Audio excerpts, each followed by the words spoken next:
رات کے وقت قسطلہ کے شاہی محل کے ایک کمرے میں ملکہ ایزابیلا اور شاہ فرڈینینڈ زرنگار کرسیوں پر ایک دوسرے کے سامنے بیٹھے ہوئے تھے۔ دونوں کے چہروں پر گہرے تفکرات کے تاثر تھے۔ ملکہ نے اپنے چہرے پر مسکراہٹ لانے کی کوشش کرتے ہوئے کہا، آپ اتنے پریشان کیوں ہیں؟ میرے خیال میں غرناطہ کا خراج اتنی بڑی رقم نہیں جس کے لیے آپ اس قدر فکر مند ہو رہے ہیں۔ بادشاہ نے جواب دیا، ملکہ میں خراج کے لیے پریشان نہیں۔ جتنی رقم مجھے ابو الحسن بطور خراج ادا کرتا تھا اس سے کئی گنا زیادہ مجھے سرحدی چوکیوں پر خرچ کرنا پڑتی ہے، لیکن میں محسوس کرتا ہوں کہ ابو الحسن کا خراج دینے سے انکار اس بات کا ثبوت ہے کہ اسے اپنی قوت پر بھروسہ ہے۔ یہ ہماری بدقسمتی ہے کہ آج غرناطہ کے تخت کا دوسرا دعوے دار نہیں۔ اب تک ہماری کامیابیوں کے زمان ہماری تلوار سے زیادہ مسلمانوں کی آپس کی پھوٹ تھی۔ ملکہ نے کہا، اگر غرناطہ کے مسلمان متفق ہو گئے ہوں تو بھی مجھے یہ امید نہیں کہ وہ ہمارے خلاف سر اٹھائیں گے۔ انہیں قرطبہ، طلیطلہ اور شبیلیہ کے باغیوں کا انجام بھولا نہیں ہوگا۔ بادشاہ نے کہا، ملکہ تم اس زمانے کی باتیں کر رہی ہو جب ہسپانوی، بربری اور عربی النسل مسلمان آپس میں برسر پیکار تھے۔ ہمارے اسلاف نے اپنی قوت سے زیادہ ان کے انتشار سے فائدہ اٹھایا تھا اور اسپین کے 3 حصوں پر قابض ہو گئے تھے، ورنہ میں یہ ماننے کے لیے تیار نہیں کہ اگر ہماری طرح وہ بھی ایک ہو جاتے تو ہم ان کے مقابلے میں فتح حاصل کر سکتے تھے۔ ملکہ نے جواب دیا، یہ مریم مقدس کی نظر عنایت تھی کہ وہ آپس میں بٹ گئے۔ کاش مریم مقدس کی نظر عنایت سے قرطبہ اور طلیطلہ کی طرح غرناطہ کے مسلمان بھی آپس میں بٹے رہیں، ورنہ میں جانتا ہوں کہ ان کا اتحاد بڑے سے بڑے دشمن کو گھٹنے ٹیکنے پر مجبور کر دیا کرتا ہے۔ یہ منتشر ہوں تو ہوا کے معمولی جھونکوں کے سامنے ریت کے انبار ثابت ہوتے ہیں، اور اگر متحد ہو جائیں تو بڑے سے بڑے طوفانوں کے لیے ایک ناقابل تسخیر چٹان ثابت ہوتے ہیں۔ مجھے معلوم ہوا ہے کہ غرناطہ کے چند علماء انہیں اسلام کے نام پر ابھارنے کی کوشش کر رہے ہیں۔ اگر یہ صحیح ہے تو میں ابو الحسن کے ان الفاظ کو ایک کھوکھلی دھمکی نہیں سمجھتا کہ اب ہمارے دارالضرب میں خراج کے لیے سونے اور چاندی کے سکوں کی بجائے فولاد کی تلواریں بنتی ہیں۔ ملکہ سچ تو یہ ہے کہ مجھے اپنی فوج کی بجائے اس بات پر بھروسہ تھا کہ میں اہل غرناطہ کی خانہ جنگی سے فائدہ اٹھاؤں گا، لیکن اگر غرناطہ میں خانہ جنگی امکانات نہ ہوں تو بھی ہمیں اپنی فوجی قوت کے استعمال سے پس و پیش نہیں کرنا چاہیے۔ میں دشمن کو تیاری کا موقع دینے کی قائل نہیں۔ میں بھی یہی سوچ رہا ہوں، لیکن کاؤنٹ سینٹیاگو کی حماقت سے ہمارے سپاہیوں کی شہرت کو جو دھبا لگا تھا ہم اسے آج تک دھو نہیں سکے۔ ملکہ نے کہا، کیا سرحدی عقاب کو ایک خود مختار حکمران تسلیم کر کے ہم اس کے ساتھ غرناطہ کے خلاف کوئی معاہدہ نہیں کر سکتے؟ بادشاہ کہنے لگا، نہیں، بلکہ مجھے ڈر ہے کہ اگر ابو الحسن نے ہمارے خلاف بغاوت کا اعلان کیا تو وہ بلا تعمل اس کا ساتھ دے گا۔ ایک فوجی افسر کمرے میں داخل ہوا اور جھک کر سلام کرنے کے بعد بولا، ابو داؤد حاضر ہونے کی اجازت چاہتے ہیں۔ فرڈینینڈ نے برہم ہو کر کہا، ہم نے حکم دیا تھا کہ اسے فوراً ہمارے سامنے پیش کیا جائے۔ فوجی افسر الفاظ سے زیادہ آواز سے مرعوب ہو کر جلدی سے سلام کر کے باہر نکل گیا۔ ملکہ نے کہا، کیا آپ کو یہ بھروسہ ہے کہ ابو داؤد غرناطہ جا کر بھی ہمارا وفادار رہے گا؟ بادشاہ نے جواب دیا، مغیرہ کو پکڑوانے کے بعد وہ ہمیشہ کے لیے ہمارا اعتماد حاصل کر چکا ہے۔ ملکہ نے کہا، لیکن غرناطہ کے ایوان شاہی تک اس کی رسائی شاید اس قدر آسان نہ ہو۔ ابو داؤد کمرے میں داخل ہوا۔ اس کی عمر 45 کے لگ بھگ معلوم ہوتی تھی۔ شکل و صورت سے اور رنگ سے وہ عربی اور ہسپانوی نسل سے مخلوط معلوم ہوتا تھا۔ اس کی داڑھی آدھی سے زیادہ سفید ہو چکی تھی، لیکن اس کے چہرے پر نوجوانوں کی سی تازگی تھی۔ وہ سیاہ جبے اور سفید امامہ پہنے ہوئے تھا۔ ابو داؤد نے آگے بڑھ کر پہلے بادشاہ اور پھر ملکہ کے ہاتھ کو بوسہ دیا اور 2-3 قدم پیچھے ہٹ کر ادب سے کھڑا ہو گیا۔ بادشاہ نے خالی کرسی کی طرف اشارہ کرتے ہوئے کہا، بیٹھ جاؤ۔ ابو داؤد نے جھجکتے ہوئے کہا، غلام کو حکم و دولی کی جرت نہیں، لیکن یہ ضرور عرض کروں گا کہ اپنے بادشاہ اور ملکہ کے سامنے کھڑا ہونا بھی میرے لیے بہت بڑی عزت ہے۔ فرڈینینڈ نے مسکراتے ہوئے کہا، بادشاہ اور ملکہ تمہیں بیٹھنے کا حکم دیتے ہیں، غلام کو سرتابی کی مجال نہیں۔ یہ کہہ کر ابو داؤد کرسی پر بیٹھ گیا۔ فرڈینینڈ نے کہا، ابو داؤد ہم یہ سمجھتے ہیں کہ قدرت کے اشارات تم پر ہمارے مقدس راہبوں سے پہلے ظاہر ہوتے ہیں۔ ہم تمہاری ذہانت کا ایک اور امتحان لینا چاہتے ہیں۔ بتاؤ وہ مشکل جو آج ہمیں درپیش ہے کیا ہے؟ ابو داؤد نے جواب دیا، اگر یہ غلام اپنے آقا کے سامنے اپنی معمولی عقل اور دانش کا مظاہرہ کرے تو یہ بھی ایک گستاخی ہوگی۔ بہرحال حضور کے حکم کی تعمیل کرتا ہوں۔ شاید شہنشاہ والا تبار کی یہ خواہش ہے کہ ان کا ادنا غلام غرناطہ جائے۔ فرڈینینڈ نے کہا، اگر تم ایک راہب کا لباس پہن کر ہمیں یہ جواب دیتے تو ہم اسے تمہاری روحانیت کا کرشمہ سمجھتے، لیکن ہم جانتے ہیں کہ تم اپنی عقل سے زیادہ کسی چیز کے قائل نہیں ہو۔ بتاؤ، یہ تم نے اندازہ کیسے لگایا کہ تمہیں ہم غرناطہ بھیجنا چاہتے ہیں؟ غلام کو معلوم ہو چکا تھا کہ ابو الحسن نے خراج دینے سے انکار کر دیا ہے۔ اس کے بعد غلام کو یہ معلوم ہوا کہ شہنشاہ والا تبار نے عمرہ کا یہ اجلاس برخاست ہونے کے تھوڑی دیر بعد حضور کا ایلچی میرے پاس پہنچا۔ میرے لیے یہ سمجھنا مشکل نہیں تھا کہ ایسے حالات میں مجھ سے کیا توقع کی جا سکتی ہے۔ میں جانتا ہوں کہ اگر ابو الحسن کے خلاف مجھے آپ کسی مورچے پر بھیجنا چاہتے ہیں تو وہ صرف غرناطہ ہو سکتا ہے۔ تو تم نے یہ بھی سوچ لیا ہوگا کہ اس مورچے پر تمہیں کیا کرنا ہے؟ ہاں، میں یہ محسوس کرتا ہوں کہ غرناطہ میں انتشار برپا کرنے کے لیے تخت کا دوسرا دعوے دار پیدا کرنا ضروری ہے، اور حضور کا غلام غرناطہ جا کر ہی یہ فیصلہ کر سکتا ہے کہ وہ دوسرا عہدے دار کون ہو سکتا ہے۔ الزغل کے متعلق تمہارا کیا خیال ہے؟ الزغل کے متعلق میری یہ رائے ہے کہ وہ ہر حال میں اپنے بھائی کا ساتھ دے گا۔ لیکن کیا؟ میں وثوق کے ساتھ نہیں کہہ سکتا۔ بعض اطلاعات سے پتہ چلتا ہے کہ ابو الحسن کے ایک بیٹے سے کام لیا جا سکتا ہے۔ میں نے سنا ہے کہ ابو عبداللہ کو یہ خدشہ ہے کہ اس کا باپ اس کے سوتیلے بھائی کو ولی عہد بنائے گا۔ میں نے یہ بھی سنا ہے کہ ابو الحسن اپنی نصرانی بیوی کو زیادہ چاہتا ہے۔ فرڈینینڈ نے مسرت سے اچھلتے ہوئے کہا، تو پھر تم کس بات کا انتظار کر رہے ہو؟ اگر عبداللہ کو خدشہ ہے تو ہم اس کا خدشہ یقین میں تبدیل کر سکتے ہیں۔ اگر ممکن ہو تو کل ہی روانہ ہو جاؤ۔ ابو داؤد کہنے لگا، جب تک کہ میں آپ کی افواج کے لیے شہر کے تمام دروازے نہیں کھول دیتا، وہاں مجھ پر معمولی شبہ میرے ارادوں کو خاک میں ملا دے گا۔ اس لیے میں یہ چاہتا ہوں کہ اپنے آپ کو ایک پناہ گزین ثابت کر کے سرحد عبور کروں۔ غرناطہ پہنچ کر مجھ سے زیادہ میری بیوی اور میری لڑکیاں آپ کی حکومت کے مظالم کی داستانیں بیان کریں تاکہ ہم پر کوئی شک نہ کرے۔ ناظرین، آگے بڑھنے سے پہلے کامنٹ سیکشن میں ہمیں اپنی آرا سے ضرور آگاہ کیجیے گا کہ آپ کو ہماری یہ سیریز کیسی لگ رہی ہے۔ میں ہوں طاہر عبید چودھری۔ آئندہ آنے والی اقساط سے باخبر رہنے کے لیے ہمارے چینل کو سبسکرائب کر لیں اور ساتھ موجود بیل آئیکن کو ضرور کلک کر لیں۔ شکریہ۔ بیوی کو میں اس لیے بھی لے جانا چاہتا ہوں کہ اس کی وساطت سے ابو الحسن کے حرم تک میری رسائی آسان ہو جائے گی۔ فرڈینینڈ نے کہا، ابو داؤد، تم یقین رکھو کہ تمہاری خدمات فراموش نہیں کی جائیں گی۔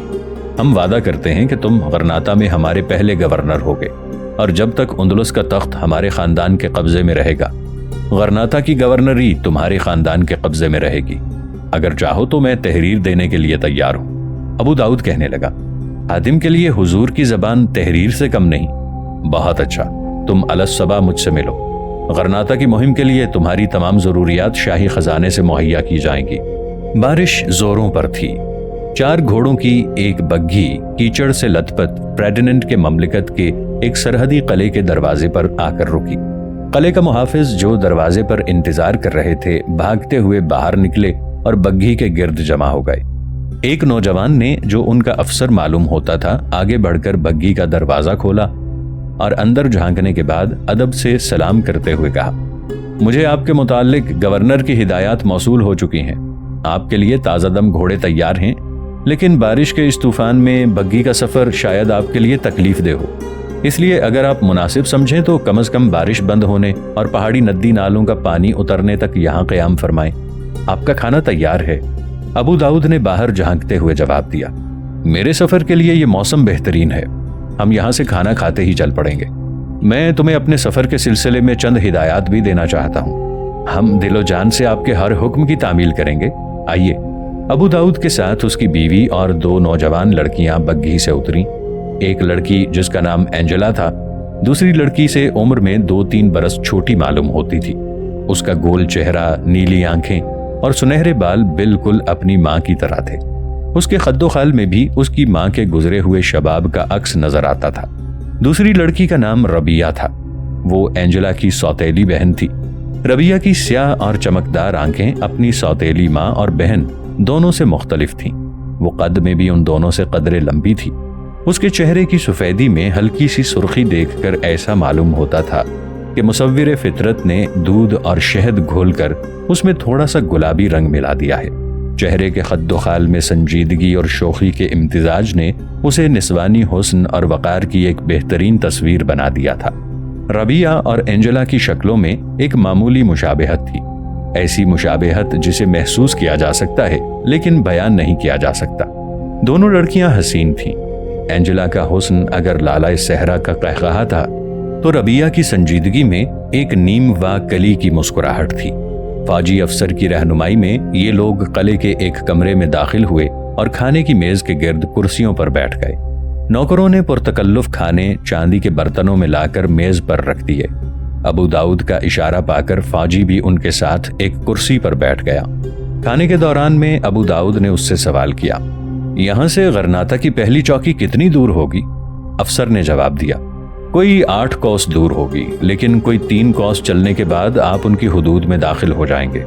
میرا خیال ہے کہ اگر میں ان کی چوکی کے افسر کو لکھوں تو وہ سرحد سے آگے آپ کی حفاظت کا انتظام کر دیں گے، لیکن گورنر نے مجھے ہدایت کی ہے کہ میں انہیں کچھ نہ بتاؤں۔ ابو داؤد نے جواب دیا، گورنر نے میری ہدایت پر عمل کیا ہے۔ میں ان کی حدود میں بادشاہ سلامت کے سفیر کی حیثیت سے نہیں بلکہ ایک مسلمان پناہ گزین کی حیثیت سے داخل ہونا چاہتا ہوں۔ وہ افسر کہنے لگا، میرے خیال میں اگر آپ انہیں یہ دھوکہ دینا چاہتے ہیں تو یہ بگی اور یہ سڑک چھوڑ کر پیدل یا گھوڑوں پر کوئی دوسرا راستہ اختیار کرنا چاہیے، ورنہ انہیں یہ غلط فہمی نہیں ہوگی اور اس سڑک پر آپ کی بگی ہماری نگاہوں سے بچ کر نکل آتی ہے۔ ابو داؤد کہنے لگا، میرا خیال ہے کہ غرناطہ اور قسطلہ کے تاجر ان راستوں پر بلا روک ٹوک سفر کرتے ہیں، تاہم میں نے جو تجویز سوچی ہے وہ کافی حد تک کامیاب رہے گی۔ تم اپنے 20 سواروں کو تیاری کا حکم دو اور انہیں یہ ہدایت کرو کہ وہ ہماری بگی کے پیچھے پیچھے چلتے رہیں، اور جب ہم غرناطہ کی سرحد کے قریب پہنچ کر بگی کی رفتار تیز کر دیں تو وہ یہ ظاہر کریں کہ وہ ہمارا تعاقب کر رہے ہیں۔ جب غرناطہ کی چوکی کے سپاہی یہ دیکھیں گے کہ عیسائی ہمارا تعاقب کر رہے ہیں تو وہ یقیناً مداخلت کریں گے، ہمیں ان کی پناہ مل جائے گی اور تمہارے سپاہی ان کے ساتھ معمولی مٹ بھیڑ کے بعد لوٹ آئیں گے۔ افسر کہنے لگا، تجویز تو بہت اچھی ہے، لیکن مجھے ڈر ہے کہ راستہ بہت خراب ہے اور اس بھاگ دوڑ میں آپ کی بگی کو کوئی حادثہ نہ پیش آ جائے۔ ابو داؤد نے جواب دیا، ایسے معاملات میں معمولی حادثات کا خیال نہیں کیا جاتا۔ اگر کوچوان زخمی ہو جائے یا گھوڑے کو ایک آدھ تیر لگ جائے تو یہ بھی معمولی بات ہوگی۔ بہت اچھا، میں خود اس کام میں سپاہیوں کا ساتھ دوں گا۔ فوجی افسر کے حکم پر ایک نوکر قلعے کے ایک سپاہی کو بلا لایا۔ افسر نے سپاہی سے کہا، تم 20 سواروں کو تیار ہونے کا حکم دو، ہم ایک مہم پر جا رہے ہیں۔ اس کے بعد وہ ابو داؤد کی طرف متوجہ ہوا اور بولا، آپ نے سرحدی عقاب کے متعلق کچھ سنا ہے؟ ان الفاظ پر ابو داؤد کی بیوی اور اس کی لڑکیاں چونک کر افسر کی طرف دیکھنے لگیں۔ ابو داؤد نے اطمینان سے جواب دیا، ہاں میں نے اس کے متعلق بہت کچھ سنا ہے، لیکن میرے خیال میں اس کا علاقہ یہاں سے کافی دور ہے۔ افسر کہنے لگا، اس کا علاقہ تو کافی دور ہے، لیکن اس کے ساتھی 3 بار ہمارے گھوڑے چھین کر لے گئے ہیں۔ کب؟ اینجلا نے سوال کیا۔ گزشتہ سال۔ اس سال اس نے ہماری طرف توجہ نہیں کی، لیکن پچھلے سال اس نے 1 ہفتے کے لیے اس قلعے پر بھی قبضہ کر لیا تھا۔ اینجلا نے سوال کیا، تو تم نے اسے ضرور دیکھا ہوگا، وہ کیسا ہے؟ افسر کہنے لگا، اس نے ہمارے سامنے چہرے سے نقاب نہیں اتارا، لیکن اس کی آواز سے معلوم ہوتا تھا کہ اس کی عمر زیادہ نہیں ہے۔ اینجلا نے سوال کیا، تو پھر قلعے سے تم نے اسے کیسے نکالا؟ افسر کہنے لگا، وہ خود چلا گیا تھا، اسے فقط ہمارے فالتو غلے اور گھوڑوں کی ضرورت تھی۔ اینجلا نے کہا، میں نے سنا ہے وہ بہت ظالم ہے۔ افسر نے جواب دیا، اس کی سب سے بڑی خوبی یہ ہے کہ وہ ظالم نہیں، وہ نہتوں اور مسکینوں پر ہاتھ نہیں اٹھاتا، گرے ہوئے دشمن پر وار نہیں کرتا۔ اس میں شک نہیں کہ وہ ہماری سلطنت کا بدترین دشمن ہے، لیکن وہ ایک شریف دشمن ہے۔ ابو داؤد نے کہا، میں تمہاری حق گوئی کی داد دیتا ہوں، تمہاری طرح کاؤنٹ سینٹیاگو بھی اس کی شرافت کا مداح ہے۔ اینجلا نے کہا، ابا جان، اگر ہمیں راستے میں وہ مل جائے تو مجھے یقین ہے وہ ہمیں آگے پہنچانے کے لیے اپنے بہترین گھوڑے مہیا کرے گا۔ ربیہ نے سوال کیا، یہ نام اسے کاؤنٹ سینٹیاگو نے دیا تھا اور اس کی وجہ ہے کہ تندی، تیزی اور ہوشیاری میں وہ عقاب سے کم نہیں؟